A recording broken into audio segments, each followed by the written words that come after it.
welcome to Beard's Eye View, and this is going to be my video on the Easter eggs, references, callbacks and cameos for Star Wars The Rise of Skywalker. Before we begin, don't forget to like and comment down below, subscribe and ring the bell to be notified when I do videos. I do them every single Wednesday, so make sure you keep a lookout for those. So yeah, these are all the things that I've either seen or I've heard about and gone back to see it on the second viewing and whatnot. So I may not get absolutely everything that was in this film because there's so much packed into this film anyway. So it's kind of like my favourites and all the things that I noticed. Of course, before we begin, spoilers all the way through this. This is Easter egg, cameos, references, details missed and all that kind of stuff from Star Wars The Rise of Skywalker. Spoilers all the way through. Starting off with the line that Darth Sidious gives to Kylo Ren, which is what he gave to Anakin as well. The dark side of the Force is a pathway to many abilities some consider to be unnatural. Nice little callback there to when he said it to Anakin in Revenge of the Sith. One of them was cheating Chewie, is what I'm going to call it, because it said Anakin said that he was cheating on the board game on the Falcon. It's kind of harking back to him being a sore loser a couple of times in the past, so I like that little reference. The Quiaqui Desert Festival, the thing that is on that desert planet, I can't remember what it was called, but they say it happens every 42 years,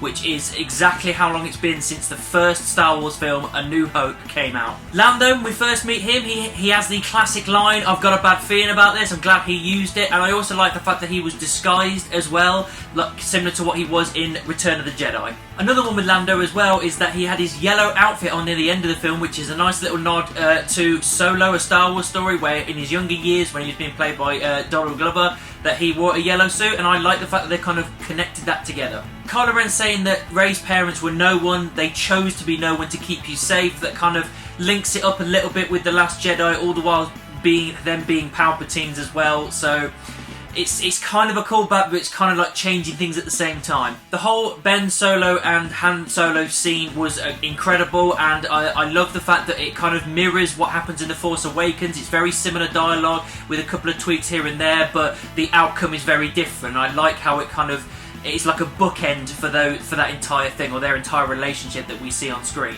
I do love as well this lovely callback that the last line that Han Solo ever says in the entire Skywalker saga is the words, "I know," which is what he says to Leia when she says he loves him, and I love the fact that he says that to Ben.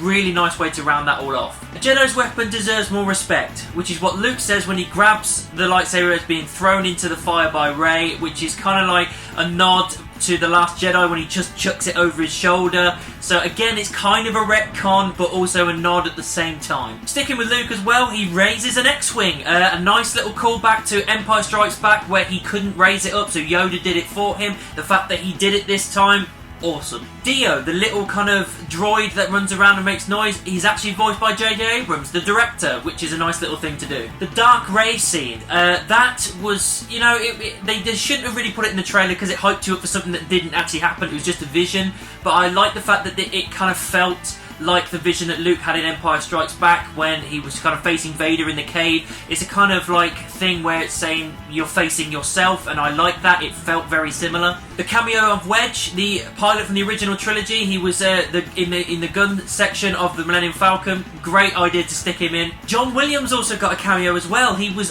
in the bar on Kijimi. He was basically the bartender. He's got like a bionic eye thing. It's very, very quick. I didn't spot it the first time. I only spotted it on the second viewing, so again, I love how they decided to just do that because of how amazing his music is, so they give him that little cameo. Great stuff. Ben, as well, I like the fact that they kind of, he wanted to be like his grandfather, he wanted to be like Darth Vader, but he ended up being like Anakin Skywalker. He became exactly what he wanted to be, with like his grandfather, using his lightsaber, but as a Jedi instead of as a Sith, and I like that. The Emperor's Throne, I love the fact that they used unused concept art from Ralph McQuarrie. He's done loads of different concept art in the past. He's done it quite a few times with Star Wars and other things, I think. But he had a big idea of this throne thing, and they never used it. So the fact that they decided to go and use that concept art in this was great, because that throne was massive, it was dark, it was threatening, and it was menacing.